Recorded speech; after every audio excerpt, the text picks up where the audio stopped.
2026 T20 ప్రపంచ cup వచ్చేస్తోంది. అసలు ఐసీసీ నుంచి అఫీషియల్గా ఏం అప్డేట్స్ వచ్చాయో ఓ లుకేద్దాం. సరే, అసలు అఫీషియల్ సోర్సెస్ ప్రకారం ఏం జరుగుతోందో చూద్దాం. ముందుగా టోర్నమెంట్కి సంబంధించిన ఫౌండేషన్ డీటెయిల్స్ ఇప్పుడు బయటకొచ్చాయి. అంటే పూర్తి మ్యాచ్ల షెడ్యూల్, ఇంకా ఏ టీం ఏ గ్రూప్లో ఉందో అనౌన్స్ చేసేశారు. ఫిక్స్చర్స్ వచ్చేయతంతో ఏ మ్యాచ్లు అస్సలు మిస్ అవ్వకూడదో ఆల్రెడీ చర్చ మొదలైంది.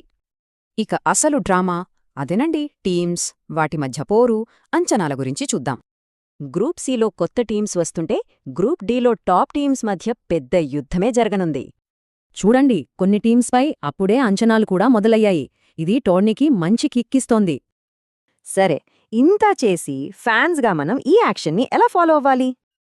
ఐసీసీ ఫ్యాన్స్ కోసం ఒక క్లియర్ పాతిచ్చింది, ప్రతి మూమెంట్ని ఫాలో అవ్వడానికి అన్నమాట. ప్రపంచవ్యాప్తంగా ఎక్కడ చూడాలి, ఎలా చూడాలి, ఇలా అన్ని వివరాలు కన్ఫర్మ్ చేసేశారు. సో ఇక్కడ కీలకమైన విషయం ఏంటంటే అఫీషియల్గా ఒక స్టోరీని ఎలా బిల్డ్ చేస్తున్నారు అనేది. అంటే బేసిక్ ఇన్ఫో, మ్యాచ్ల డ్రామా, ఇంకా ఫ్యాన్స్ యాక్సెస్, ఈ 3 పాయింట్స్ మీదే ఫోకస్ ఉంది. స్టేజ్ అయితే సెట్ అయింది. మరి 2026 కథను ఏ జట్టు డిఫైన్ చేయబోతోంది?